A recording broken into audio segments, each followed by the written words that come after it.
ইতিহাস যখন কেবল বীরত্বগাথা বা ট্র্যাজেডিতে সীমাবদ্ধ থাকে তখন আড়ালে চলে যায় অনেক রাজনৈতিক সত্য। শ্রীনাথ রাঘবন তার ১৯৭১ বাংলাদেশ সৃষ্টির বৈশ্বিক ইতিহাস গ্রন্থে ঠিক সেই আড়ালটি সরানোর চেষ্টা করেছেন। ১৯৭১-এর লড়াইটি ছিল মূলত বাংলাদেশের মানুষের অস্তিত্বের লড়াই, যা দীর্ঘ ৯ মাস ধরে বাংলার দামাল ছেলেরা তাদের রক্ত দিয়ে এগিয়ে নিয়ে গিয়েছিল। রাঘবন অত্যন্ত নিপুণভাবে দেখিয়েছেন যে বাংলাদেশের এই জনযুদ্ধ কিভাবে শেষ দিকে এসে কোল্ড ওয়ার বা স্নায়ুযুদ্ধের এক চূড়ান্ত অগ্নিপরীক্ষায় পরিণত হয়। ইতিহাস যখন কেবল বীরত্বগাথা বা ট্র্যাজেডিতে সীমাবদ্ধ থাকে তখন আড়ালে চলে যায় অনেক রাজনৈতিক সত্য। শ্রীনাথ রাঘবন তার ১৯৭১ বাংলাদেশ সৃষ্টির বৈশ্বিক ইতিহাস গ্রন্থে ঠিক সেই আড়ালটি সরানোর চেষ্টা করেছেন। বিশেষ করে বইটির যুদ্ধের দামামা অধ্যায়টি আমাদের সামনে হাজির করে এক কঠিন বাস্তবতাকে। এখানে একটি বিষয় অত্যন্ত স্পষ্ট, ১৯৭১-এর লড়াইটি ছিল মূলত বাংলাদেশের মানুষের অস্তিত্বের লড়াই, যা দীর্ঘ ৯ মাস ধরে বাংলার দামাল ছেলেরা তাদের রক্ত দিয়ে এগিয়ে নিয়ে গিয়েছিল। ভারত এই লড়াইয়ে সামরিকভাবে সরাসরি যুক্ত হয়েছিল অনেক পরে, মূলত ডিসেম্বরের ৩ তারিখের পর। রাঘবন অত্যন্ত নিপুণভাবে দেখিয়েছেন যে বাংলাদেশের এই জনযুদ্ধ কিভাবে শেষ দিকে এসে কোল্ড ওয়ার বা স্নায়ুযুদ্ধের এক চূড়ান্ত অগ্নিপরীক্ষায় পরিণত হয়। শ্রীনাথ রাঘবন তার বইয়ের যুদ্ধের দামামা অধ্যায়ে একটি মৌলিক প্রশ্ন তুলেছেন: ভারত কেন শেষ পর্যন্ত সরাসরি যুদ্ধে জড়ালো?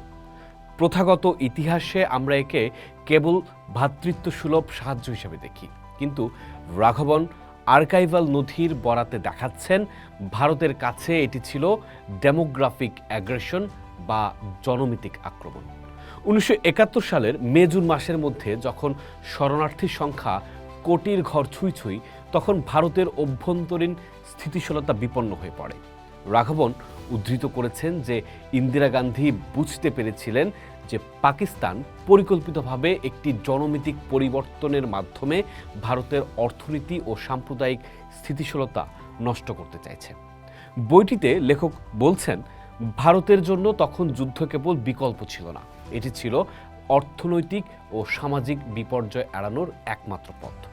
শরণার্থীদের বোঝা বহন করা ভারতের জন্য দীর্ঘমেয়াদে যুদ্ধের চেয়েও ব্যয়বহুল হয়ে দাঁড়িয়েছিল। অর্থাৎ যুদ্ধের দামামা বাজার পেছনে ভারতের নিজস্ব জাতীয় নিরাপত্তার প্রশ্নটি ছিল বড় নিয়ামক। তবে রাঘবন এটিও পরিষ্কার করেছেন যে এই যুদ্ধের মূল রসদ ছিল বাংলাদেশের মানুষের অদম্য আকাঙ্ক্ষা। ভারত কেবল সেই আকাঙ্ক্ষাকে তার নিজের স্বার্থের সাথে মিলিয়ে নিয়েছিল। ৭১-এর ৯ আগস্ট স্বাক্ষরিত ভারত সোভিয়েত মৈত্রী চুক্তি ছিল দক্ষিণ এশিয়ার ইতিহাসের মোড় ঘুরিয়ে দেওয়ার এক ঘটনা। রাঘবন এই চুক্তিটি দেখিয়েছেন ভারতের একটি ডিপ্লোম্যাটিক ইন্স্যুরেন্স হিসেবে।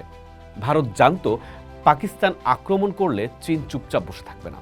রাঘবন লিখছেন, সোভিয়েত ইউনিয়নের সাথে এই চুক্তি ভারতকে সেই সামরিক কবচ দিয়েছিল যা চীনকে হিমালয়ের ওপারে আটকে রাখতে বাধ্য করেছিল। এটি ছিল মূলত পেন্টাগন এবং বেইজিংয়ের অক্ষশক্তির বিরুদ্ধে ক্রেমলিন ও দিল্লির এক সুদূর প্রসারী পাল্টা চাল। রাঘবনের বিশ্লেষণ অনুযায়ী এই চুক্তির মাধ্যমেই যুদ্ধের দামামা এক নতুন ছন্দে বাঁচতে শুরু করে। এটি ভারতকে সেই আত্মবিশ্বাস দিয়েছিল যে বাংলাদেশের মুক্তি সংগ্রামের চূড়ান্ত পর্যায়ে যদি আমেরিকা বা চীন হস্তক্ষেপ করে তবে মস্কো পাশে দাঁড়াবে। এই গ্লোবাল পোলারাইজেশন বা বৈশ্বিক মেরুকরণই ৭১-এর ডিসেম্বরের যুদ্ধের পথ প্রশস্ত করেছিল ভারতের জন্য। যুদ্ধের দামামা অধ্যায়ে সবচেয়ে কদর্যভাবে উঠে এসেছে তৎকালীন মার্কিন জাতীয় নিরাপত্তা উপদেষ্টা হেনরি কিসিঞ্জারের ভূমিকা। রাঘবন অত্যন্ত নির্মোহভাবে কিসিঞ্জারের রিয়েল পলিটিক বা বাস্তববাদী রাজনীতির আড়ালে থাকা নৈতিক স্থলনকে উন্মোচন করেছেন। কিসিঞ্জারের কাছে পূর্ব পাকিস্তানের ২০ লক্ষ মানুষের প্রাণের চেয়ে বড় ছিল চীনের সাথে আমেরিকার যোগাযোগ স্থাপন। পাকিস্তান ছিল সেই যোগাযোগের একটা সেতুবন্ধন। রাঘবন নথিপত্র ঘেঁটে দেখাচ্ছেন কিসিঞ্জারের কাছে মানবিক বিপর্যয় ছিল গৌণ, তার মূল লক্ষ্য ছিল সোভিয়েত ইউনিয়নকে একঘরে করা এবং পাকিস্তানের জেনারেলদের মাধ্যমে চীনের সাথে সম্পর্ক স্বাভাবিক করা। এই অধ্যায়ে দেখা যায় কিসিঞ্জার বারবার ভারতকে শাসাচ্ছিলেন এবং পাকিস্তানকে আশ্বস্ত করেছিলেন যে প্রয়োজনে সপ্তম নৌবহর বঙ্গোপসাগরে পাঠানো হবে। রাঘবন আমাদের চোখে আঙুল দিয়ে দেখিয়ে দেন যে হোয়াইট হাউসের ওভাল অফিসে বসে কিভাবে দক্ষিণ এশিয়ার মানচিত্র নিয়ে দাবার চাল চালছিলেন নিক্সন ও কিসিঞ্জার, যেখানে বাংলাদেশের মানুষের রক্ত ছিল নিছকই পরিসংখ্যান। পাকিস্তানের সামরিক জান্তা প্রধান জেনারেল ইয়াহিয়া খান একটি অদ্ভুত সামরিক তত্ত্বে বিশ্বাসী ছিলেন, the defence of the east lines in the west, অর্থাৎ পূর্বের প্রতিরক্ষা নিহিত পশ্চিমে। রাঘবন এই অধ্যায়ে ইয়াহিয়ার এই আত্মঘাতী জুয়াকে ব্যবচ্ছেদ করেছেন। পাকিস্তান মনে করেছিল যদি তারা ভারতের পশ্চিম সীমান্তে একটি বড় আক্রমণ চালাতে পারে তবে আন্তর্জাতিক শক্তিগুলোর দ্রুত হস্তক্ষেপে যুদ্ধবিরতি ঘোষণা করবে, এতে বাংলাদেশের নিয়ন্ত্রণ তাদের হাতেই থাকবে। বইটিতে রাঘবন লিখছেন, ইয়াহিয়া খানের পরিকল্পনা ছিল পশ্চিম সীমান্তে একটি সর্বাত্মক যুদ্ধ শুরু করে বিশ্ব সম্প্রদায়ের দৃষ্টি আকর্ষণ করা। তিনি আশা করেছিলেন আমেরিকা ও চীন তাকে রক্ষা করতে এগিয়ে আসবে। কিন্তু রাঘবনের বিশ্লেষণ অনুযায়ী পাকিস্তানের এই কৌশল ভারতের জন্য আশীর্বাদ হয়ে দাঁড়ায়। 3 ডিসেম্বর পাকিস্তান যখন ভারতের বিমান ঘাঁটিতে আক্রমণ করে তখন ভারত আন্তর্জাতিকভাবে আক্রান্ত হওয়ার বৈধতা পেয়ে যায় এবং বাংলাদেশের মুক্তাঞ্চলে পূর্ণাঙ্গ সামরিক অভিযানের পথ প্রশস্ত হয়।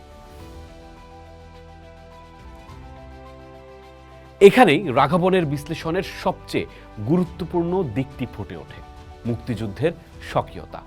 ভারত সরাসরি যুদ্ধ ঘোষণা করার আগ পর্যন্ত যে কৌশল নিয়েছিল তাকে রাঘবন বলছেন লিমিটেড ওয়ার বা সীমিত যুদ্ধ।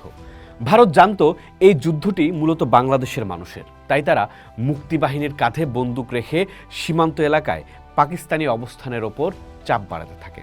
রাঘবন বলছেন, নভেম্বরের মাঝামাঝি সময় থেকেই ভারতীয় বাহিনী পাকিস্তানি অবস্থানের ওপর কামানের গোলাবর্ষণ শুরু করে এবং সীমান্তবর্তী কৌশলগত এলাকাগুলো দখল করে নিতে থাকে। এটি ছিল এক ধরনের ছদ্মবেশী যুদ্ধ যা পাকিস্তানকে মানসিকভাবে বিপর্যস্ত করে ফেলেছিল। রাঘবন পরিষ্কার করেছেন যে নভেম্বর পর্যন্ত ভারত কেবল সহায়ক ভূমিকায় ছিল। মুক্তিবাহিনীর অদম্য সাহস আর গেরিলা আক্রমণই পাকিস্তানকে দেয়ালে পিঠ ঠেকিয়ে দিয়েছিল। ভারত কেবল সেই সময়টির অপেক্ষায় ছিল যখন পাকিস্তান প্রথম আঘাত হানবে, যাতে তারা আনুষ্ঠানিকভাবে যুদ্ধে প্রবেশ করতে পারে। বইটির এই অধ্যায়ে রাঘবন চীনের ভূমিকা নিয়ে এক নতুন তথ্য হাজির করেছেন।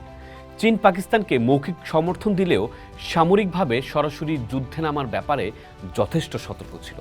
এর পেছনে ছিল সোভিয়েত ইউনিয়নের পাল্টা আক্রমণের ভয়। অন্যদিকে আমেরিকা যখন বুঝতে পারল পাকিস্তান হেরে যাচ্ছে, তখন তারা এন্টারপ্রাইজ নামক রণতরী পাঠিয়ে ভারতকে ভয় দেখানোর চেষ্টা করেছিল। রাঘবন লিখছেন, নিক্সন ও কিসিঞ্জার শেষ মুহূর্তে ভারতকে দমানোর জন্য যে কূটনৈতিক ও সামরিক আস্ফালন দেখিয়েছিলেন তা মূলত তাদের চীন নীতির ব্যর্থতা ঢাকার এক মরিয়া চেষ্টা। শ্রীনাথ রাঘবনের 1971 বাংলাদেশ সৃষ্টির বৈশ্বিক ইতিহাস গ্রন্থটি পাঠ করলে একটি সত্য ধ্রুব হয়ে ওঠে। বাংলাদেশের মুক্তিযুদ্ধ ছিল বাঙালির আত্মদান ও সংকল্পের ফসল। ভারত সেখানে যুক্ত হয়েছিল অনেক পরে, যখন বৈশ্বিক রাজনীতির সমীকরণ তাদের অনুকূলে এসেছিল। ভারতের সামরিক পরিকল্পনা, সোভিয়েত রাশিয়ার কূটনৈতিক সুরক্ষা, আমেরিকার চীন নীতি এবং পাকিস্তানের অদূরদর্শী সামরিক জুয়া সব মিলিয়েই রচিত হয়েছিল 71-এর সেই উত্তাল অধ্যায়। রাঘবনের ভাষায় 1971 ছিল একটি গ্লোবাল ইভেন্ট, আর যুদ্ধের দামামা অধ্যায়টি সেই বিশ্ব নাটকের সবচেয়ে রোমাঞ্চকর ও জটিল দৃশ্যপট। সবকিছু ছাপিয়ে 1971-এর বিজয়টি ছিল বাঙালির দীর্ঘ লড়াইয়ের পরিণতি, যেখানে বৈশ্বিক শক্তিগুলো তাদের নিজস্ব স্বার্থের টানে শেষ মুহূর্তে একে একে যুক্ত হয়েছিল। পোস্ট দেখুন, ভাবুন, করুন, থাকুন পোস্টের সাথেই।